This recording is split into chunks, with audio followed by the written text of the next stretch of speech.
Hi friends, welcome to my mom's channel. ఇవాళ వినాయక చవితి కదా, అందరికీ శుభాకాంక్షలు. నేను యూఎస్లో ఎలా వినాయక చవితి చేసుకున్నానో చూడండి. ఇవాళ నేను బంగాళదుంపల వేపుడు ఎయిర్ ఫ్రైయర్లో చేశాను, రెగ్యులర్గా కాకుండా. పూజ చేయలేదు నేను ఈరోజు, బట్ కథ విన్నాను. నాకు పీరియడ్స్, ఇలా వంట చేసుకుంటూ కథ విన్నాను. పాలు కూడా ఇలా వేడి చేసుకున్న పెరుగుకి అండ్ పప్పు తాలింపు వేశాను. మీరు చెప్పండి, పీరియడ్స్ అప్పుడు వినాయక చవితి కథ వినాలా వద్దా?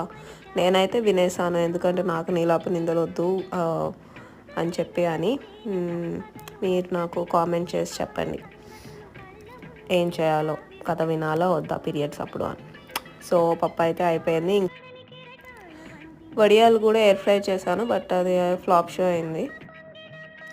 భోజనం అది చేసి ఇంక ఈవినింగ్ రెడీ అయ్యి గోడ్ సినిమా వచ్చింది కదా, విజయ్ తలపతి, చూడడానికి వెళ్ళాను. సో ఇవాళ నా డే అలా స్పెండ్ చేశాను. Thank you for watching. Bye.